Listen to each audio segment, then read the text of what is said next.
Donc aujourd'hui, je voudrais parler de jeux vidéo.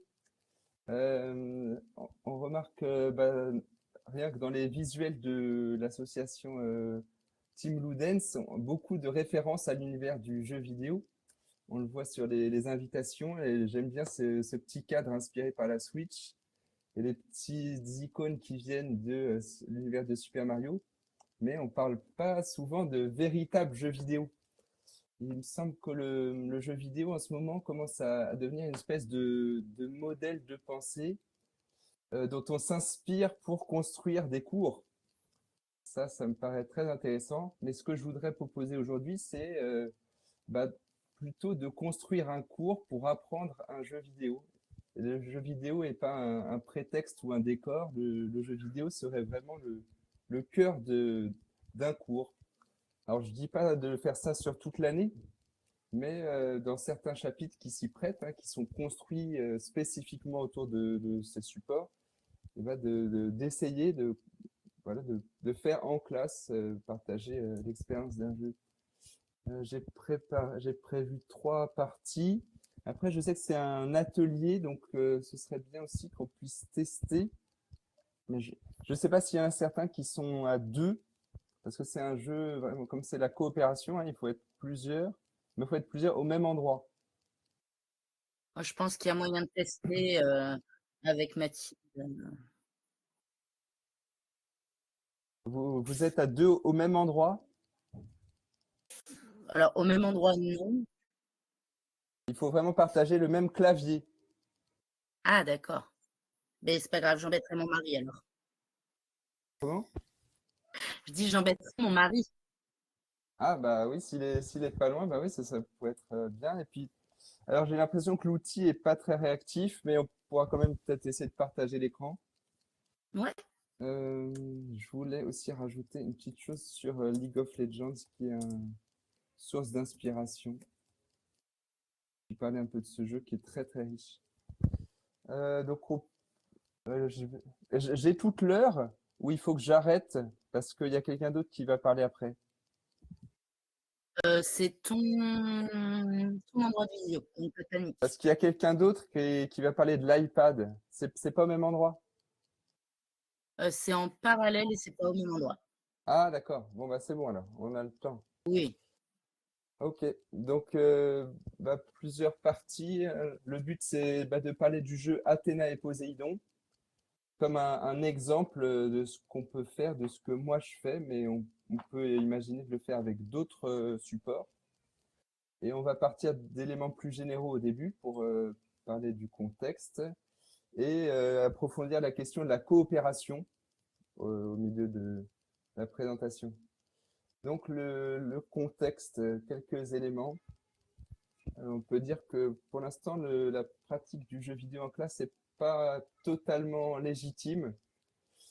Et cette pratique rencontre encore des rejets de plusieurs sources.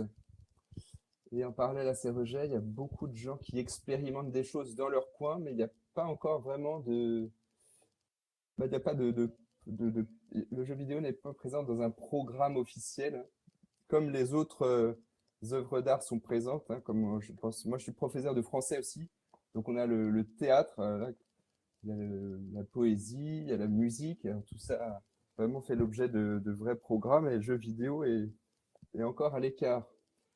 Et il est encore rejeté. Moi j'ai expérimenté rien qu'hier.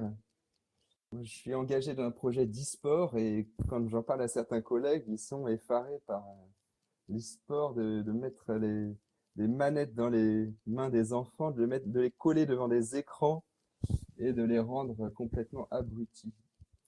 Donc voilà, le jeu vidéo n'est pas encore totalement le bienvenu. J'ai remarqué aussi un certain rejet au niveau des services informatiques qui considèrent pas ça comme une pratique encore normale. Et notamment, par rapport au contexte d'e-sport, en fait, on a encore des difficultés au niveau de l'organisation de l'e-sport à cause des réseaux informatiques des établissements qui sont paramétrés pour interdire le plus possible le jeu vidéo. Et donc, dans les sites interdits, Il y a les sites interdits aux moins de 18 ans, mais il y a plein de sites de jeux vidéo qui, voilà, quand on s'intéresse un peu au domaine, on se demande un peu pourquoi est-ce qu'ils sont bannis comme ça, avec un tel acharnement. En parallèle à ces rejets, beaucoup de collègues sont en train d'expérimenter des choses. Je m'intéresse notamment aux collègues en histoire. Il y a pas mal de choses qui se passent du côté des collègues d'histoire géo. Je recense aussi des choses au niveau du français, hein. Comme j'ai dit, je suis professeur de français. Et donc, dans la team Ludens, on a déjà parlé de, de jeux vidéo. Il y avait cette expérience, hein, c'est Manon Fuchs, c'est ça, qui est présente? Ou alors je me trompe? C'est ça. C'est ça, voilà, qui propose, hein, qui a fabriqué des jeux et qui les propose et qui sont des vrais jeux vidéo. Faut peut-être dire aussi ce que c'est qu'un jeu vidéo, hein. C'est pas un décor, c'est pas un habillage, hein, c'est vraiment une expérience qui a besoin d'un matériel spécifique et qui implique une certaine maîtrise de ce matériel et aussi un niveau de réflexe de la part du joueur. Il faut faire les actions au bon moment pour réussir la partie. Voilà, je vois le lien de Manon Fuchs sur le site itch.io dont je suis aussi friand. À côté de cette pratique encore voilà, un peu expérimentale en dehors des programmes, il y a des choses qui sont en train de se construire. J'ai commencé à parler de l'e-sport. Ça, c'est quelque chose qui est très impressionnant, qui se fait en ce moment dans l'Académie de Versailles. Moi, j'avais marqué mon intérêt assez tôt dans le projet, donc j'ai eu la chance d'être sélectionné pour aller sur 5 ans. Donc, ça inclut des formations. Alors, cette année, on a eu 3 jours de formation. Donc, c'est assez fou de se dire que cette formation-là, il nous retire du temps de cours pour nous former à comprendre ce que c'est que l'univers de l'e-sport et plus généralement du jeu vidéo. Donc ça se passe dans l'Académie de Versailles. Je cherche un petit peu ce qui se passe dans les autres académies. On n'a pas forcément de visibilité très nette. Je ne sais pas s'il y a des collègues d'autres académies. Est-ce qu'il y a des formations vraiment officielles où on va nous retirer voilà, En Normandie, il n'y a retirer des rien du cours? tout, hein. Il se passe des choses en Normandie? Non, absolument rien. Ah non, rien. Ah d'accord. Dommage.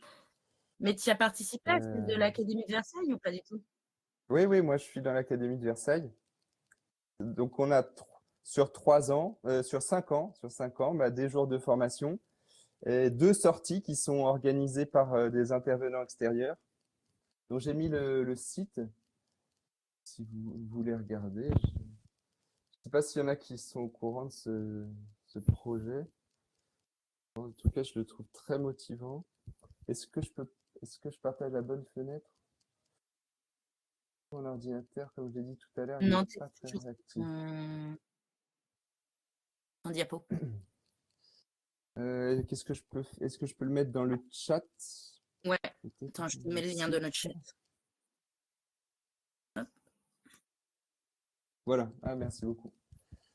Donc pas de sur souci. ce site, il y a les dernières actualités, il y a des photos, ils ont un service de communication qui est quand même assez supérieur à ce qu'on voit d'habitude, avec vraiment une personne qui est chargée de prendre des images. Il y a un respect du droit à l'image aussi, hein, qui est important. Il faut faire signer des autorisations très précises aux élèves avant. Et puis donc 2 sorties dans l'année et un grand tournoi de fin d'année. Cette année, c'était fin mai. Il y avait tous les établissements qui envoyaient une vingtaine d'élèves pour participer à un tournoi sur plusieurs jeux. Euh, alors ça, c'est ce qui se passe dans l'école. Il me semble qu'en dehors de l'école, le jeu vidéo est de plus en plus légitime dans le champ de la culture. Il est reconnu par le ministère de la Culture. Il est considéré comme le 10e art. Donc il y a la sculpture, l'architecture, la musique, la littérature, la poésie. Et puis au bout d'un moment, il y a le jeu vidéo. Il fait l'objet d'une cérémonie comparable à celle des Oscars, en tout cas en France, ça s'appelle la cérémonie des Pégases, qui a lieu chaque année maintenant, qui récompense les meilleures productions, à la fois françaises et internationales. Il est soutenu par le CNC, Centre national du cinéma. Donc à l'origine, c'était juste le cinéma, mais ils ont élargi leur nom à aussi à tout ce qui était l'art de l'image. Et donc le jeu vidéo rentre dans l'art de l'image. Le studio Arte est aussi une initiative très intéressante où disons qu'ils transfèrent leur exigence de contenu qu'on connaît pour chez Arte, pour des contenus de qualité qui visent pas une rentabilité immédiate, et ils transfèrent voilà, cette exigence et ce savoir-faire dans le milieu du jeu vidéo pour donner à des équipes le moyen de produire leurs jeux dans, selon les standards actuels, avec toute la qualité requise pour faire un jeu à la hauteur des autres des productions internationales. Récemment aussi, on a eu un rapport sur l'impact de l'exposition des jeunes aux écrans. Alors, il y a eu un moment assez inquiétant autour de cette parution. Et finalement, j'ai cherché ce qu'il y avait dans le jeu vidéo et c'était plutôt favorable. Ça m'a surpris parce que ce qu'on a dit dans les médias de ce rapport, c'était les enfants passent beaucoup trop de temps sur les écrans, ils deviennent abrutis, ils lisent plus de livres. Et en fait, non, dans le rapport, quand on regarde, c'est pas ça qui est dit, hein, et dans le jeu vidéo, donc on peut regarder, on peut le lire, le rapport il est précis, hein. On commence en haut. En proposant une diversité de pratiques et d'expériences de jeu dans un but de loisir et de sociabilisation, le jeu vidéo est devenu un objet culturel important dans nos sociétés. Utilisé sous des formes et dans des contextes variés, il a pu démontrer de nombreux impacts positifs pour le joueur.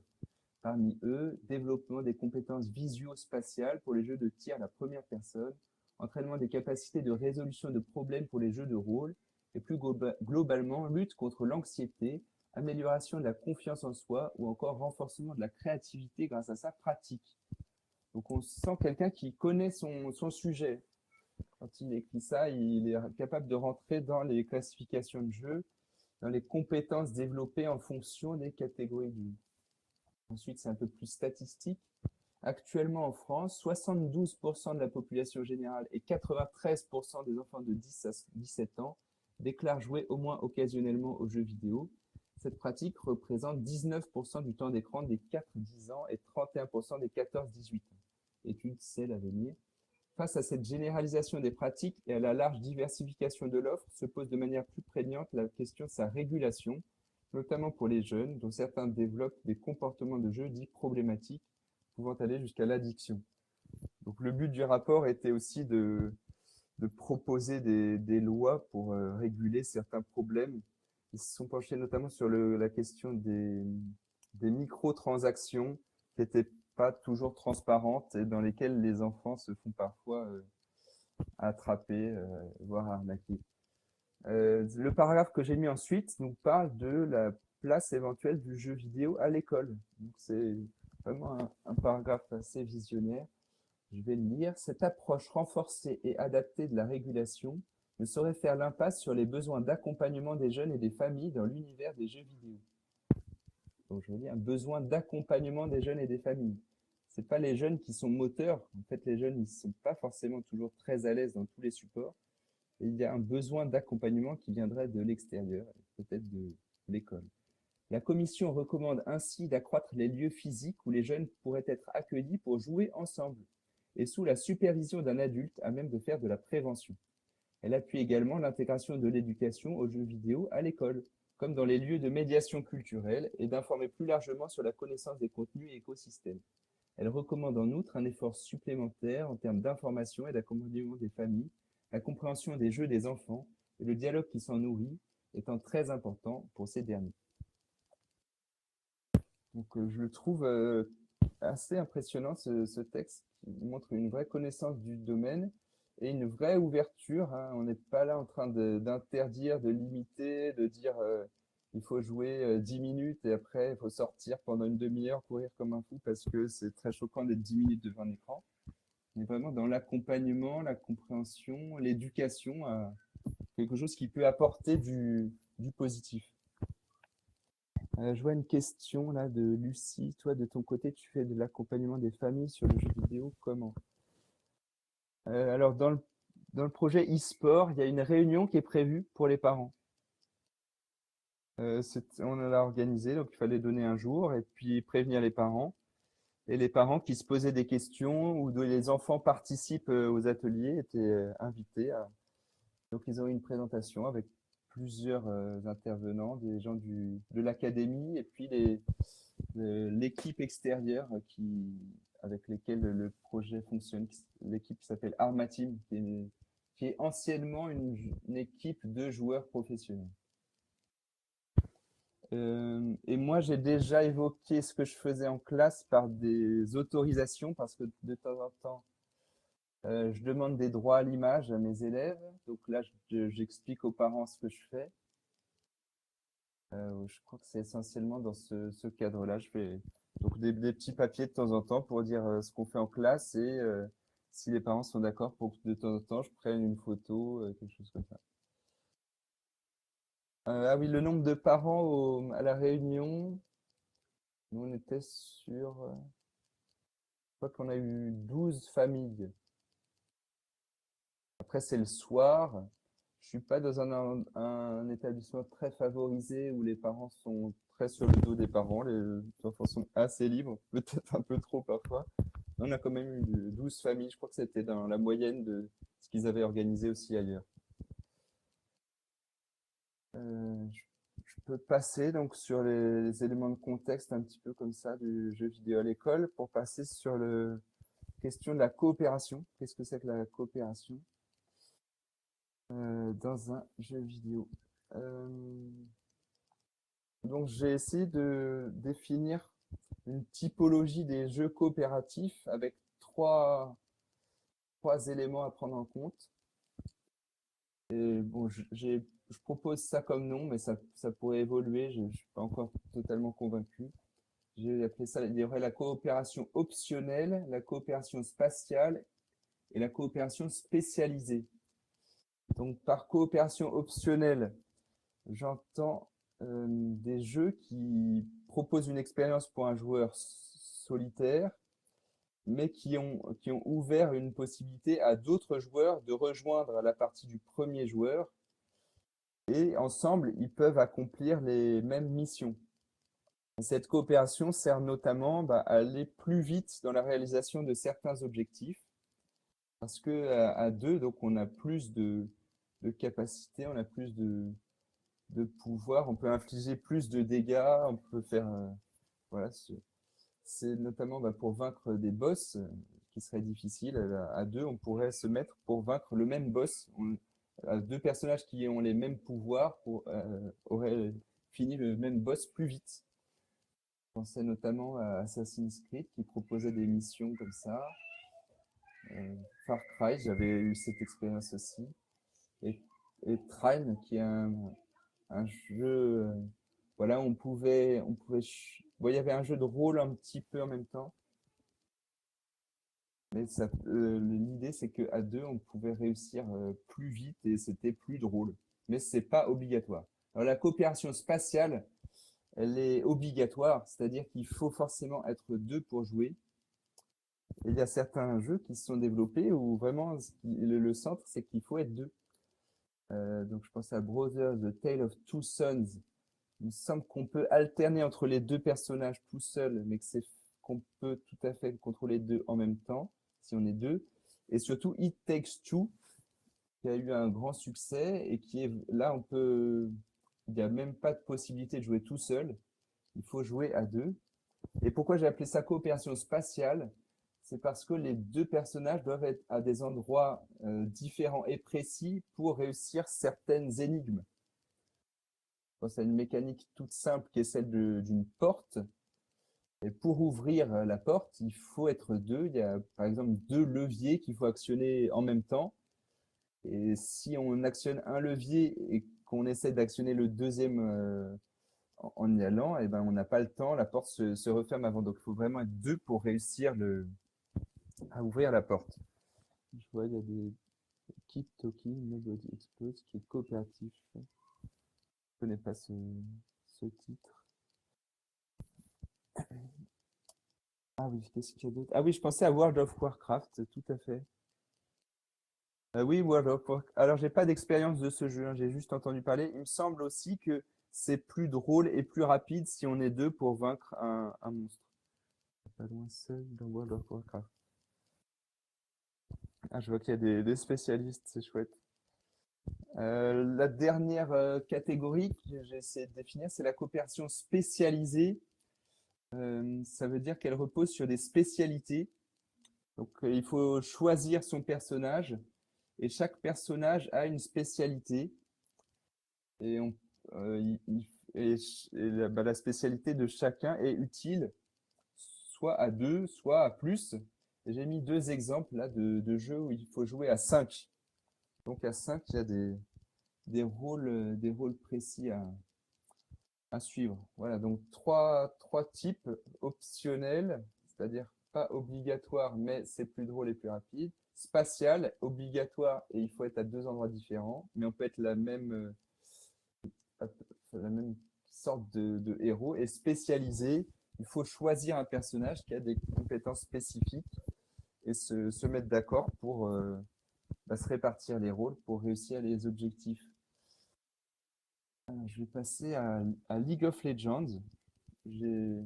Ça fait partie du projet e-sport et c'est vraiment le jeu le plus intéressant que, d'après moi, qui a été proposé. J'essaie de changer de diapositive. L'ordinateur s'est endormi. Voilà. Alors, phase de jeu. Ah oui, je voulais mettre quelque chose sur les rôles. Ah oui, c'est pas la diapositive. C'est pas tout à fait la diapositive que je voulais.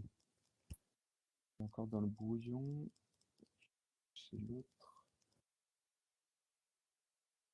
Ah voilà, League of Legends. Donc, ah oui, j'ai une autre diapositive. Donc, ce serait de parler d'abord du contexte. Qu'est-ce que c'est que ce jeu? Qu'est-ce qui se passe autour? Quels sont les rôles qu'on peut avoir dans le jeu? Et quelles sont les phases de jeu? Et donc, tout ça peut être l'objet d'un apprentissage. Et nous, c'est ce qu'on essaye en tout cas de faire. Donc, contexte, les rôles et les phases. Je vais essayer de mettre deux colonnes si l'ordinateur ne supprime pas avant. Oui.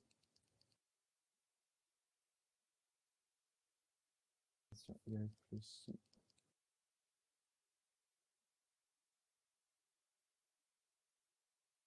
Oh là. Bon, je ne sais pas si j'ai réussi. Contexte du jeu, donc League of Legends, je ne sais pas si certains connaissent ou pratiquent. C'est un jeu qui est apparu vers les années 2009, si je ne me trompe pas, qui est un des jeux les plus avec la scène e-sport, on appelle ça. Ça veut dire qu'il y a le plus de public qui assiste aux compétitions et le plus de récompenses en argent pour les vainqueurs. Donc il y a des scènes qui sont apparues sur plein de jeux et il y a une espèce de top 1 où figurent les jeux les plus, voilà, les plus joués, avec les plus suivis et où il y a vraiment une scène de professionnels qui vivent là-dedans. Donc League of Legends fait partie de cette catégorie-là. Et il a été proposé dans le projet Eduki-Sport dont j'ai parlé tout à l'heure. Et nous, on essaye de former les élèves à ce jeu. Et je dois dire aussi que moi-même, je suis en train de me former à ce jeu parce que j'étais pas un joueur natif, on va dire. Ben, j'étais peut-être un peu vieux en 2009 et préoccupé à d'autres choses. J'ai un peu raté la venue de ce jeu et donc j'essaie de rattraper mon retard. Je le fais avec des collègues. En fait, les jeunes collègues sont très spécial. J'ai plusieurs collègues, hein, j'en ai trouvé quand même facilement quatre collègues qui en fait étaient très très bons dans le jeu, très expérimentés, ils connaissent tous les personnages et toutes les subtilités. Ah, j'ai une question. LoL avait une très mauvaise réputation près des gamers à une époque. Alors c'est vrai qu'il n'y a pas toujours une très bonne réputation. Moi, de ce que j'ai vu, hein, je peux pas dire. Ce que j'ai remarqué, c'est que dans le chat, de temps en temps, il y avait des remarques, des gens qui se faisaient des plaisanteries les uns contre les autres. Enfin, ça m'a pas paru être très violent. Après, je dis pas que je connais toutes les situations, hein. Je passe pas ma journée là-dessus. Et ah oui, c'est auprès des élèves. Surtout, il y a certains élèves qui ont un a priori négatif sur ce jeu. Et l'a priori le plus partagé, c'est celui de dire que les joueurs de LoL ne se lavent pas. Parce qu'ils n'ont pas le temps de se laver, ils n'ont pas l'esprit de se laver, ils sont tout le temps en train de jouer. Et donc, quand on commence à parler de League of Legends, dans le couloir, ou des petites questions, est-ce que vous vous lavez, monsieur? J'ai eu ça comme question. Donc oui, je me lave et cette question est totalement impertinente. Donc on peut jouer de manière occasionnelle au jeu, hein. Je pense quand je m'entraînais, je faisais peut-être 2 parties par semaine, hein, donc ça fait à peu près 1 heure par semaine et ça ne m'empêche pas de me laver. Donc voilà pour le contexte. Maintenant le rôle, parce qu'on parle de coopération. Je vais remettre les différents rôles que j'avais mis sur l'autre diapositive. Il y a... Alors moi, j'essaie de donner le plus de noms français, mais alors tant que, je sais pas, peut-être qu'on pourrait dire sac à PV, il y a les attaques, oh là, les attaques à distance, attaquants à distance, attaquants à distance, il y a les agiles, je dirais, et il y a les soutiens. Distance, j'ai raté une autre, voilà. Est-ce que je peux pas avoir les colonnes bien faites? Voilà. Donc, ça correspond à l'image qu'on voit en haut à droite sur l'écran. Ça correspond à la phase où chaque personnage a choisi son champion et donc a choisi son rôle. L'écran est ordonné de gauche à droite. Chaque rôle apparaît toujours au même endroit sur l'écran. Et donc, on voit au début de la partie quel rôle, quel champion les autres personnages ont choisi. Quel champion les autres joueurs ont choisi sur le même rôle que nous. Rôle, champion, personnage, joueur, c'est bon. Donc, champion, c'est les personnages qu'on doit incarner. Le joueur, c'est celui qui commande derrière son clavier. Et les rôles, eh ben, c'est ce que je vais dire là. Il y a les sacs à PV. En anglais, on dit plutôt tank. Tank, ça veut dire qu'ils ont beaucoup de points de vie, qui sont assez lourds. Donc, ils ne vont pas se déplacer très vite, mais ils sont assez difficiles à tuer parce qu'il faut se mettre à plusieurs pour les avoir. Donc ça, c'est bien d'en avoir dans l'équipe. Il y a les attaquants à distance. Il y a plusieurs sortes d'attaques à distance, magiques ou une sorte d'armes. Les agiles, ça veut dire ceux qui vont se déplacer très vite, qui peuvent sauter, qui peuvent disparaître, qui peuvent traverser certains obstacles sur la carte. Et il y a les soutiens. Donc là, le soutien, il va être plutôt en... il a peu de points de vie. Il essaie de ne pas se faire attaquer par l'équipe adverse pour pouvoir donner des boucliers et des points de vie à ses équipiers. Voilà pour les rôles. Si j'en retiens, en tout cas, moi j'en ai retenu 2 dans mon jeu.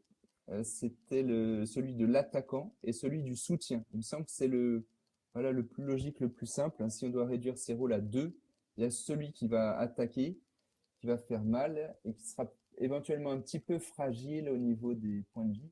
Et il y a celui qui va être derrière à préparer le terrain, à restaurer les points de vie, à apporter les munitions et à faire que tout se passe bien. Voilà pour les rôles. Et ensuite, j'ai conservé aussi certaines choses qu'il fallait faire de phase de jeu. Donc là, j'ai déjà parlé de ce qui se passait avant la partie. On choisit les champions et les rôles. Et pendant la partie, donc il y a des thèmes à connaître. Il y a le farm, il y a le dodge et il y a le teamfight. Alors je vais essayer de le mettre en français. Farm, c'est la récolte. Moi, j'aime bien le dire en français. En plus, ça énerve mes collègues parce qu'ils disent c'est n'importe quoi de donner des noms français à ça. Récolte, esquive et combat en équipe. Combat en équipe. Ça, c'est les phases pendant la partie. Donc, au début de la partie, il faut récolter de l'or Et pour récolter de l'or, il faut vaincre des petites créatures qui se, qui se déplacent de manière assez standardisée. Phase d'esquive, ça veut dire que au bout d'un moment, ou même assez vite, les ennemis vont essayer de vous lancer des projectiles à distance. Ils peuvent vous attraper avec des grappins. Et une fois que vous êtes capturé ou que vous avez reçu un projectile, vous pouvez donc perdre votre vitesse, perdre votre capacité à fuir et donc vous faire éliminer. Et au bout de quelques minutes de jeu, une fois que chacun a assez d'or, eh ben, on va engager le combat avec les champions adverses. Voilà pour les différentes phases de jeu. Alors, j'ai mis un peu de temps à trouver ces phases de jeu et mes collègues, en fait, pour eux, c'était naturel et ils arrivaient même peut-être pas à expliciter. Pour moi, qui étais un débutant, je disais, mais là, à 2 minutes de jeu, qu'est-ce qu'il faut faire? Est-ce qu'il faut plutôt se balader dans la carte? Est-ce qu'il faut aller voir du côté adverse? Est-ce qu'il faut essayer de récolter? Et bon, après plusieurs expériences, j'ai fini par voilà, essayer de formaliser ça en 3 temps. Donc, récolte, esquive et combat. Et après, bon, une fois que la partie est finie, ça dure entre 20 et 40 minutes. Il paraît qu'il y a certaines parties qui durent plus de 40 minutes, mais en général, c'est quand même ça. 20 minutes, c'est que c'était quand même déséquilibré. Il y avait une équipe beaucoup moins douée. Et 40 minutes, c'était plus équilibré. Et après la partie, bon, ben, on, on essaie de faire un débrief, dire ce qui s'est bien passé, ce qui s'est mal passé, pourquoi notre personnage il a réussi, pourquoi il n'a pas réussi. Le jeu lui-même donne beaucoup de statistiques. C'est impressionnant d'ailleurs les statistiques qu'ils sont capables d'obtenir. Combien d'or chacun a récolté, combien de points de vie chacun a réussi à retirer aux ennemis, combien de points de vie les soutiens ont réussi à donner à leurs propres équipes. Il y a les scores de vision que j'ai mis un peu de temps à comprendre. En fait, la carte est plongée dans le brouillard et vous ne voyez pas là où aucun de vos personnages n'est. Donc, il y a des petites balises que vous pouvez placer pour augmenter votre vision. Donc ça, c'est une mécanique qu'on découvre un peu plus tard et qui permet d'anticiper des attaques ennemies parce que donc les ennemis peuvent essayer d'attaquer là où ils ont vu que personne n'était. On retrouve les 3 types de coopération que j'ai indiqué tout à l'heure. La coopération optionnelle, on va plus vite et c'est plus drôle. J'ai parlé des sacs à PV ou tanks. On va pas pouvoir le vaincre tout seul, ou alors ça va être long et laborieux. Si on se met à 2 ou 3 contre un tank, on va aller plus vite. On retrouve aussi la coopération spatiale. Comme vous voyez, la carte est assez complexe. Il y a plusieurs chemins. Il y a 3 grands chemins. Le bas, le milieu et le haut. Et après, il y a plein de petits raccourcis dans ce qui s'appelle la jungle. Et donc, il faut éviter que l'équipe adverse n'attaquent tous ensemble, ils se mettent à 5 et ils arrivent par un coin inattendu et ils peuvent accéder rapidement à votre base. Si vous voyez, les bases sont aux extrémités. Là, il y a la base bleue et la base rouge en haut, c'est écrit Purple. C'était une petite mise à jour. Donc, quand l'équipe adverse arrive à accéder à votre base et a réussi à détruire vos défenses, et ben vous avez perdu la partie. Donc voilà pour League of Legends qui me paraît être voilà, un des modèles de jeu coopératif qui joue à 5 et qui est intéressant aussi par toutes les histoires qui circulent autour des champions. Le fait qu'il y a eu aussi une série Netflix qui s'est inspirée, qui a donné encore plus de profondeur au personnage. Il y a plein de jeux dérivés aussi, il y a un jeu de cartes. Et donc on peut s'attacher aux champions. Il y a un côté un petit peu, comment dire, merchandising, ça s'appelle en anglais. Si on adore des champions, on peut acheter des petites figurines. J'ai même vu des peluches, donc on peut éventuellement se faire des cadeaux. Si on sait que quelqu'un aime un personnage, on peut lui acheter son personnage en peluche, des petites choses comme ça. Et puis il y a des personnages très reconnaissables. Je crois pas qu'on les. Ah bah si, il y a Miss Fortune. est assez reconnaissable. Et celle qui est la plus reconnaissable, c'est Jinx, parce qu'on la voit sur pas mal de posters aussi, de produits dérivés. Donc il y a toute une culture autour de ce jeu. Alors, on peut passer maintenant à donc, la troisième partie. Qu'est-ce que c'est que le jeu Athéna et Poséidon? Donc, c'est un jeu que j'ai développé moi-même avec le logiciel Unreal Engine, qui est un logiciel gratuit au téléchargement, mais pas évident à maîtriser, hein. Je ne peux pas vous promettre que en moins d'un an d'expérimentation, vous aurez un résultat. Mais moi, ça fait quand même maintenant 4 ans que j'y suis. Et donc, voilà ce que j'ai réussi à faire. Donc, c'est un jeu coopératif où on a besoin de spécialisation. On incarne les deux petits personnages que vous voyez en bas de l'écran. Il y a un bateau et il y a un petit nuage sur lequel repose une petite figurine qui incarne, qui représente Athéna. Vous voyez le bateau Athéna. Ça correspond en haut au menu là. Navicula, c'est en latin là, un nom pour un petit bateau. Et Minerva, qui est le nom d'Athéna en latin. Et si vous regardez, l'objectif, il est sur la pointe du triangle, c'est Neptune, qu'on connaît aussi sous le nom de Poséidon. Et il va falloir vaincre ce boss à deux. Le pouvoir du bateau est d'immobiliser, de ralentir et de ravitailler Athéna. Et le rôle d'Athéna est d'attaquer. Elle peut attaquer le boss et elle peut attaquer aussi les petits projectiles. Vous voyez qu'il y a des projectiles. En fait, le boss, il ne va pas vous laisser tranquille. Il vous envoie donc des vagues et il vous envoie des serpents.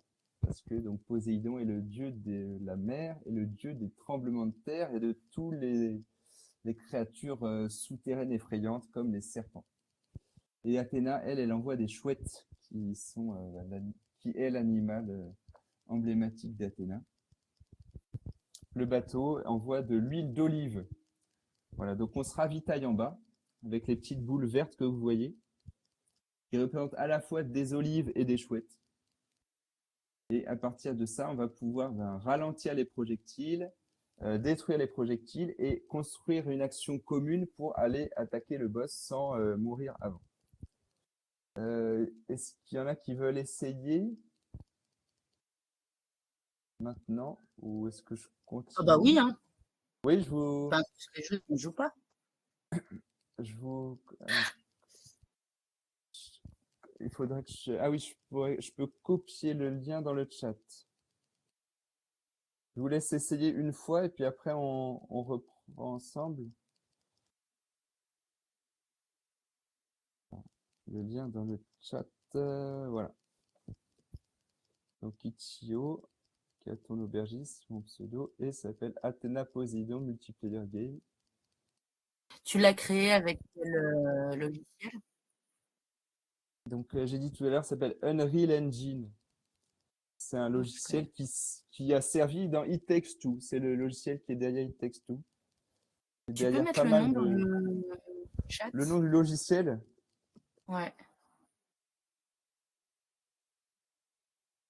donc c'est un logiciel qui est difficile à appréhender, hein, qui est que en anglais et qui demande quand même une grande persévérance pour être maîtrisé. Et Je il te sert rassure, maintenant dans RPG le... Maker, c'est un Oui, peu pareil. comment? RPG Maker, c'est un peu pareil. Parfois, oui, oui, il y a un petit temps, mais avec RPG Maker, au bout d'un mois ou deux, on peut quand même proposer quelque chose de pas mal. Ouais. Là, Unreal Engine, vous pouvez passer 10 heures pour simplement faire que votre personnage se déplace avec les flèches, hein. Si vous voulez qu'il saute, il va falloir passer aussi pas mal d'heures pour comprendre tout le mécanisme qui fait qu'un personnage peut sauter, que l'animation corresponde à l'endroit où il est dans le saut. Il y a 3 phases dans un saut. Enfin, bon, je vais pas rentrer dans les détails. Unity, je suis pas convaincu qu'ils soient plus accessibles. Je dirais qu'ils sont quand même assez comparables. Mais oui, ils sont sur le même plan, disons. Il sert aussi beaucoup Unity dans beaucoup de jeux indépendants. Je vous laisse tester le jeu. S'il y en a qui n'arrivent pas à tester le jeu, si vous êtes deux, je peux expliquer les touches un peu plus.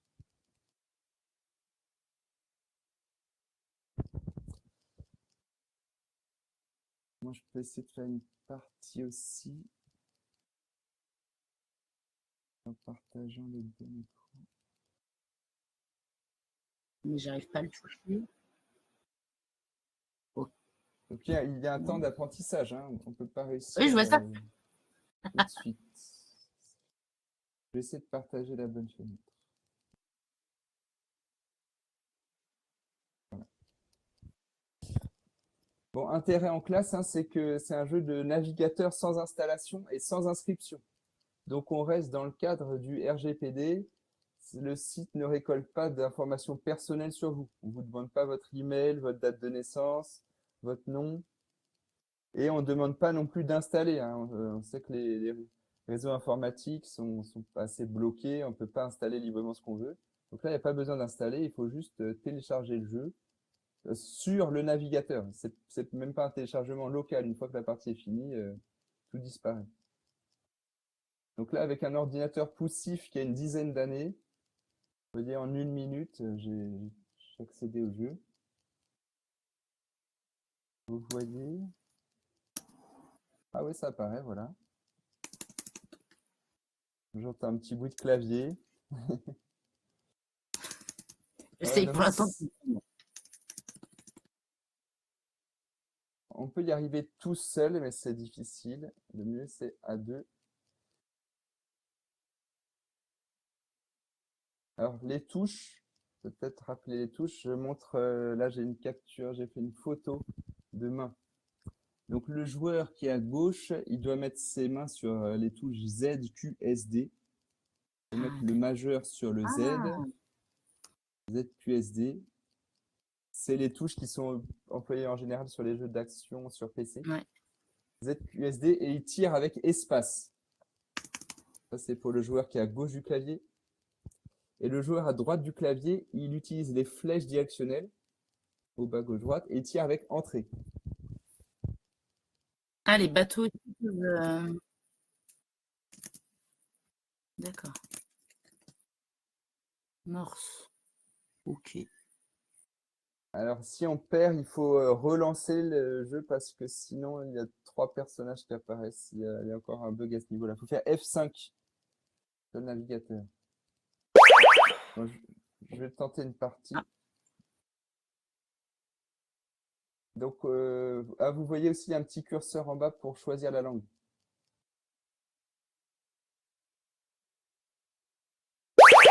C'est parti. Donc, première phase, c'est la phase de farm. Si vous avez bien suivi, c'est la récolte. Donc, il faut prendre les munitions.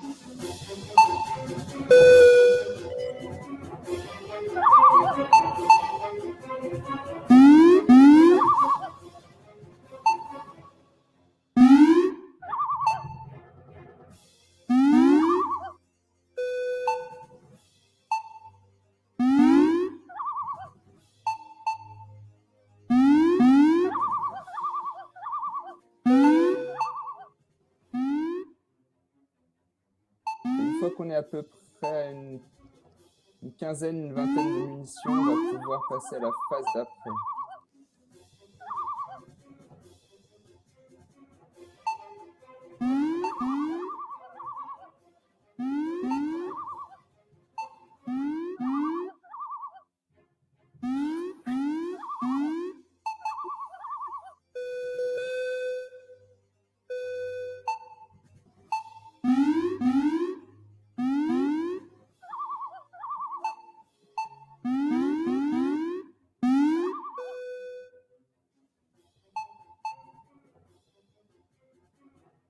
Bon voilà, je vais tenter l'attaque du boss. Je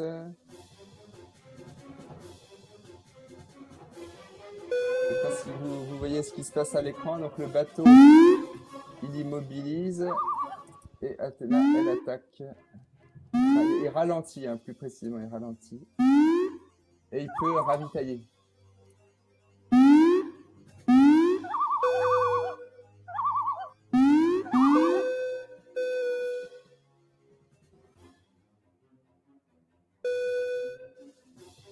ça se passe mal pour moi.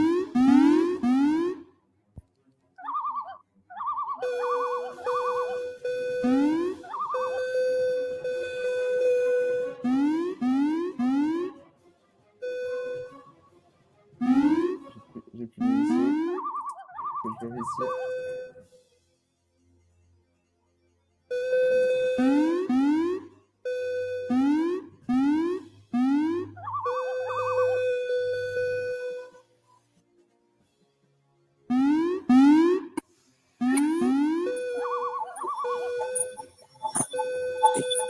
Ah, ouf, c'est bon. Ouf. Ouf, voilà.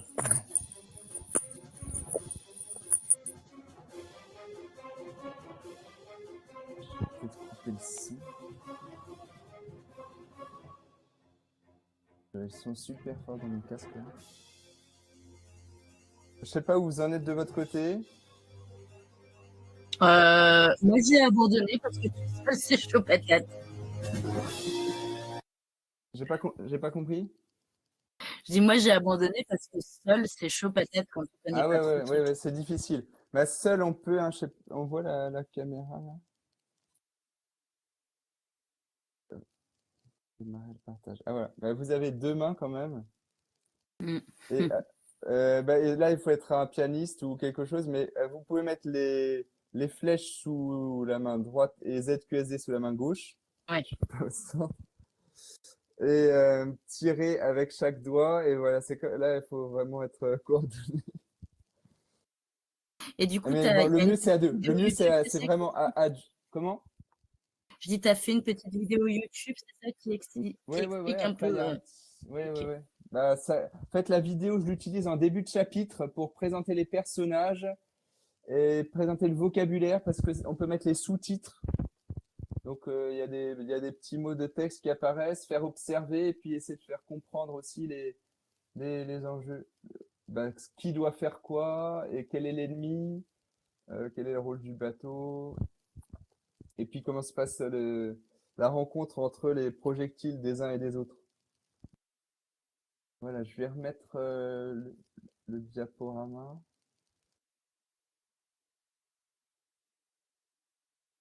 Ça, je l'arrête. Alors, j'ai enregistré aussi une fausse partie, peut-être pour observer de manière plus calme, ça peut être pratique. Je crois que j'ai mis le lien sur la diapositive. Oui, bon, on pourra voir ça tout à l'heure. Comment ça se met. Voilà. Bon, je reviens sur la partie. Je sais pas s'il y en a qui ont essayé, qui ont compris, qui ont été bloqués.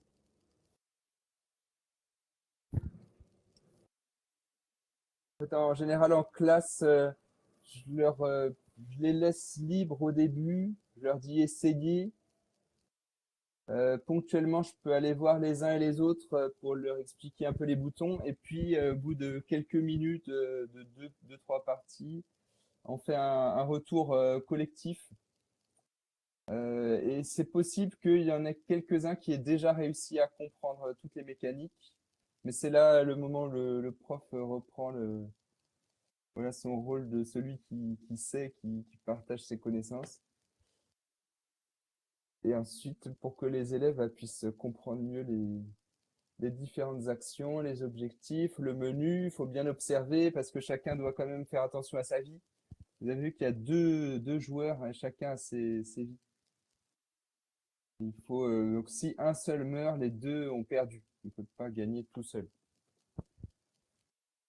Euh, Si vous voyez, je peux vous montrer aussi, là j'ai partagé mon tableau.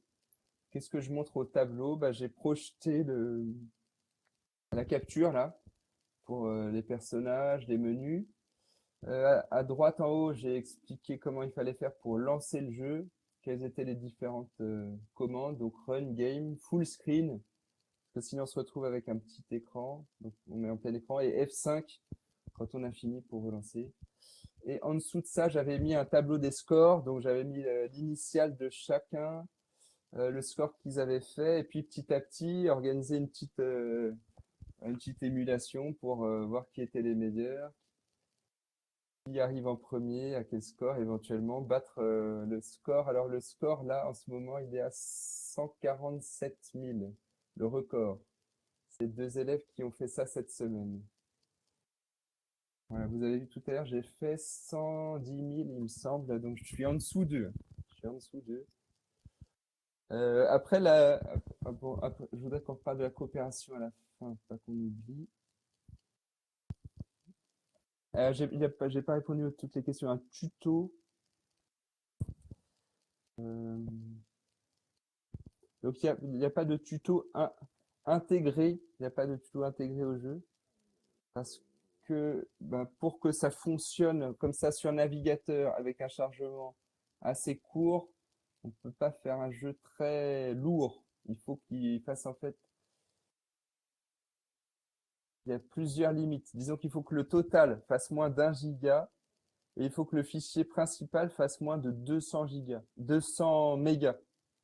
Donc ça oblige à être assez modeste quand même sur le contenu, la qualité des textures. Il faut, voilà, bon, j'ai fait des expériences, hein. Au début, je faisais des choses trop belles et trop soignées, avec des belles textures, mais en fait, en classe, on ne peut pas imaginer de faire ça. Les ordinateurs ne sont pas faits pour. Mais là, ce jeu-là, il marche très très bien. C'est fluide, il se passe plein de choses et on peut beaucoup agir.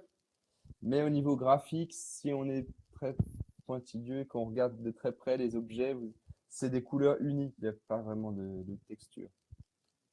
Ah oui, pédagogiquement, qu'est-ce qu'ils apprennent? Bah, il y a donc plein de choses, hein. J'ai construit tout un cours autour. Et donc, alors moi je parle je fais ça en latin notamment. Alors, on peut imaginer de le faire aussi en français autour de la mythologie. Et on pourrait travailler le vocabulaire français. J'ai construit un chapitre pour le français, un chapitre pour le latin. Et en latin, bah, on voit tout ce qui est la mythologie, la querelle d'Athéna et de Poséidon. Ensuite, bon, bah, on alterne séance de jeu, séance voilà, avec des polycopies et des petites choses à chercher, des choses à écrire. Et on comprend bah, la querelle d'Athéna et de Poséidon, le lien entre la chouette Athéna. Bah, il y a deux principales querelles entre Athéna et Poséidon. C'est dans l'Odyssée autour d'Ulysse. Ulysse veut rentrer chez lui, Athéna l'aide à rentrer chez lui et Poséidon, à l'inverse, cherche à l'empêcher de rentrer chez lui. Et le deuxième grand sujet, c'est de devenir le dieu tutélaire d'Athènes. Donc il y a une querelle entre Athéna et Poséidon. Les deux étaient candidats pour être le dieu tutélaire de la ville. Bon, je ne sais pas si je rentre dans les détails, mais il y a toute une histoire.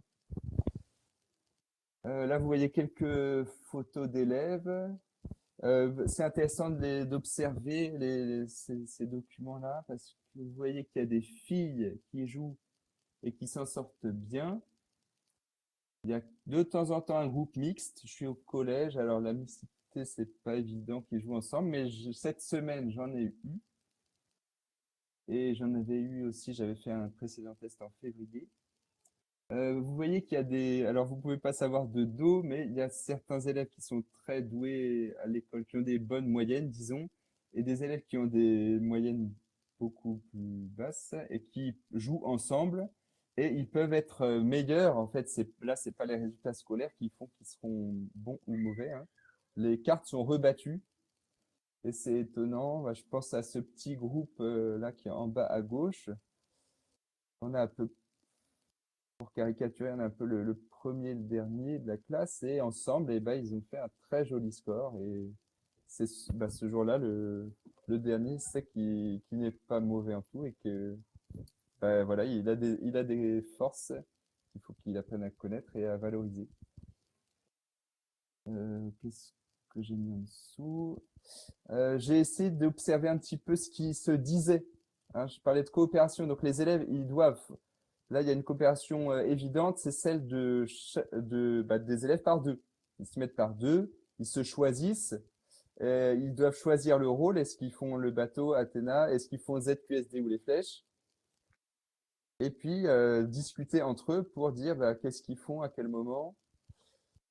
J'ai mis, donc, il y a trois phases. Je dirais qu'il y a la découverte. avec un mélange de curiosité et parfois de méfiance. Il y a une phase d'apprentissage, une phase de performance. La découverte, donc qu'est-ce qu'il faut faire, quelles sont les touches, on ne comprend pas bien. Il y a un peu de méfiance, là j'ai noté, je ne sais plus s'il a dit exactement ça, mais c'était un peu le sens de sa remarque, ça a l'air nul, ou pourquoi on fait ça. Et donc là c'était un joueur, j'ai compris, c'était un élève qui en fait pratiquait le jeu tout seul, mais des jeux violents, des jeux avec des armes à feu, de destruction là, de type FPS, First Person Shooter. Et donc pour lui, un jeu gentil avec des couleurs sympas qui parlent de mythologie, ça lui paraissait quand même extraterrestre. Deuxième phase, c'est la phase d'apprentissage. Donc ils apprennent à maîtriser le jeu. Tu prends quel personnage, ils s'organisent, ils changent de rôle. Va à droite, moi je vais à gauche, c'est-à-dire qu'ils ont compris que les projectiles ne visent que le bateau. Donc une des façons que le bateau a de protéger Athéna, c'est d'aller à l'opposé de la carte. Comme ça, Poséidon va viser uniquement le bateau et Athéna sera toute seule et pourra avancer facilement. Bien derrière moi, je n'ai vu qu'il y avait une stratégie comme ça. Et le bateau soutient, c'est comme j'ai dit tout à l'heure, il y a le soutien l'attaquant. Il soutient derrière et l'attaquant et ils peuvent alterner. Veski, je ne sais pas si vous connaissez ce mot. J'ai Veski. J'ai découvert ce mot cette année. Est-ce que quelqu'un sait ce que veut dire Veski? Voilà. J'ai esquivé, j'ai Veski, et donc c'est dans une chanson, c'est dans des chansons. Veski. Donc il avait esquivé, effectivement, vous voyez que le projectile, et si on arrive à le ralentir et à passer, eh ben on a vesqui le projectile. Approche-toi, à l'inverse, ça, on peut faire diversion pour s'avancer, et puis à la fin, vu qu'il faut coopérer, se faire chacun des échanges, eh ben, il faut plutôt être assez proche. Donc une maîtrise plus grande du jeu. Et à la fin, une phase de recherche de performance, quand on met des scores et qu'on commence à bien maîtriser le jeu, là, il parle moins ou des tout petits échanges du genre rapproche-toi, éloigne-toi. Et ils observent beaucoup et ils finissent par avoir des bons scores. Aussi à mieux gérer le temps. En fait, il y a une limite à 4 minutes, on ne peut plus gagner. Et le mieux est de finir en 3 minutes. Le score est le plus haut autour de 3 minutes. Donc voilà, la partie est bien délimitée. Et en classe, c'est pas quelque chose qui va prendre toute l'heure, hein. Ça peut se combiner, on peut combiner un temps de cours classique et puis en fin d'heure, 15 minutes, on a le temps de faire 3 parties. Pourquoi cette remarque sur le jeu avec des mitraillettes bah, pour certains, le jeu vidéo quand même est associé à quelque chose de négatif ou on a l'impression que les joueurs sont isolés, ils sont tout seuls à faire des choses violentes. Et je pense que le jeu vidéo aujourd'hui est beaucoup plus large que ça et tout ce qui se fait en groupe et voilà, peut être beaucoup plus sympa. En tout cas, nous, dans le projet Edukisport, il y a un souci aussi du PEGI. Il ne faut pas qu'il y ait des PEGI au-dessus de 12, parce qu'on a des enfants, hein. Il ne faut pas qu'on ait de PEGI 18. Assassin's Creed, moi, je ne l'utilise pas. On ne peut pas faire jouer les élèves. On peut l'utiliser comme vidéo, on peut utiliser le Discovery Tour si on a un ordinateur correct. Mais bon, c'est pas un jeu qui est pas peut-être soit même pour les enfants, même s'il y a des enfants qui y jouent. J'ai répondu. Je passe. Dernière chose, qu'est-ce qu'on peut apprendre? Ah oui, non, après il y a la coopération. Donc ce qu'on peut apprendre, la mythologie, il y a plein de tableaux sur Athéna et Poséidon. Et là, j'ai trouvé un vase qui était au Louvre.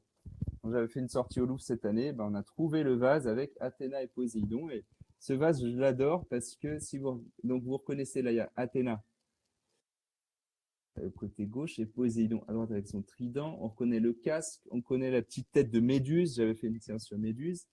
Et entre les deux, il y a une chouette qui a l'air de venir d'Athéna et qui part, voilà, peut-être dans le ciel, peut-être vers Poséidon. Et j'adore aussi parce qu'il y a une espèce de petit cercle là qui pourrait être comme un espèce de petit projectile. Donc voilà, il y a une inspiration antique dans ce jeu. Deuxième grand domaine de choses qu'on peut apprendre, c'est la langue. Vous avez vu que le menu était en latin, on peut le traduire. Et donc là, j'ai fait un document pour étudier la racine des mots. Donc, vous avez des mots en vert, vous avez les mots latins. En noir, les mots français dérivés de ces mots. Et en jaune, les mots anglais dérivés des mots latins. Donc, ça permet de faire des liens entre les langues, de maîtriser mieux l'orthographe, hein, parce que après, j'avais des questions sur pourquoi est-ce que quand on met naute dans astronaute, internaute, pourquoi on écrit ça AU? Eh ben, parce qu'en latin, c'était N-A-V. Le V étant la même lettre que le U.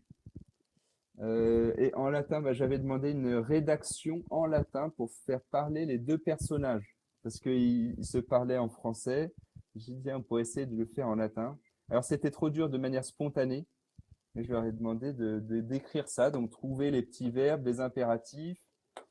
Et puis, après, je ne sais pas si vous connaissez le latin, mais il faut mettre les bonnes terminaisons pour faire une rédaction en latin.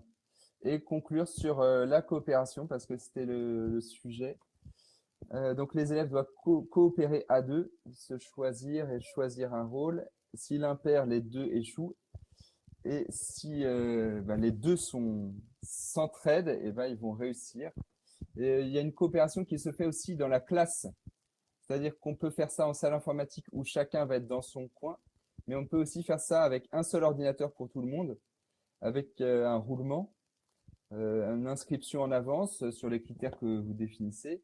Et puis toute la classe observe la partie, se donne des conseils. On peut faire la découverte dans la classe. Il y en a deux qui testent. On dit bon, c'est pas grave si vous perdez. Et puis après, les autres vont dire, ah, mais là, c'est parce que tu n'as pas vu qu'il se passait ça. Après, ils vont pouvoir échanger entre eux pour améliorer leur technique. Et dernière coopération, celle entre élèves et professeurs. Donc, on est un peu tous unis contre Poséidon. Moi aussi, Poséidon me donne du fil à retordre. De temps en temps, les élèves peuvent être plus forts que le prof. Il y a de la coopération aussi d'un point de vue personnel pour moi parce que ça m'intéresse de voir les mécaniques qu'ils arrivent à maîtriser, celles qui seraient trop difficiles, les bugs aussi s'il y en a. Donc voilà, on a une coopération, je sais pas comment dire, mais on s'appelle multipolaire, on va dire, si je peux me permettre, dans la classe qui se fait grâce à ce jeu coopératif, ce jeu vidéo coopératif. Voilà, merci pour votre attention. Merci à toi.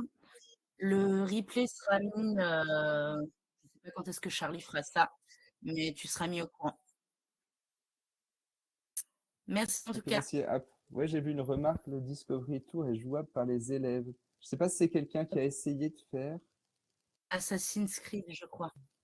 Oui, oui, oui. Oui, alors c'est quelque chose qui m'intéresse, mais on n'a pas les ordinateurs qui vont avec. On peut pas. Là, le petit jeu, il fonctionne parce qu'il est fait pour fonctionner avec des ordinateurs bureautiques. Mais pour Assassin's Creed, il faudrait une console, il faudrait un ordinateur puissant. Si Mathilde peut donner des détails. Est-ce on peut apporter son propre ordinateur?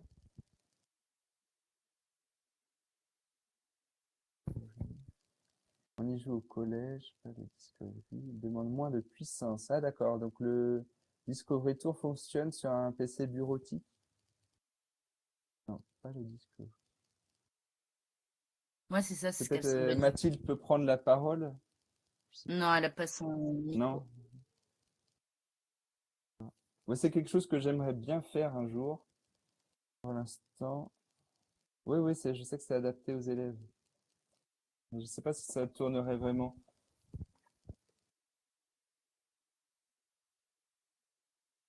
Avec le matériel qu'on a. Bon. Ouais, je sais pas s'il y a des questions aussi sur l'e-sport. Moi, je trouve que c'est quelque chose de très motivant. Qui permet de donner un nouveau rôle à l'école dans un domaine qui est voilà, pas mal connu par les élèves, hein. Les élèves connaissent des joueurs, ils connaissent des équipes. C'est toute une culture qui se développe. Je pense qu'il faut pas rester à côté de ça et essayer de voir ce qu'on peut en faire dans un cours où on essaie quand même d'apprendre des choses sérieuses aux élèves. Bon, Tout à merci fait, bien Mathilde en tout parlé. cas. Merci à toi. Allez, bonne journée. Ouais. Merci, au revoir.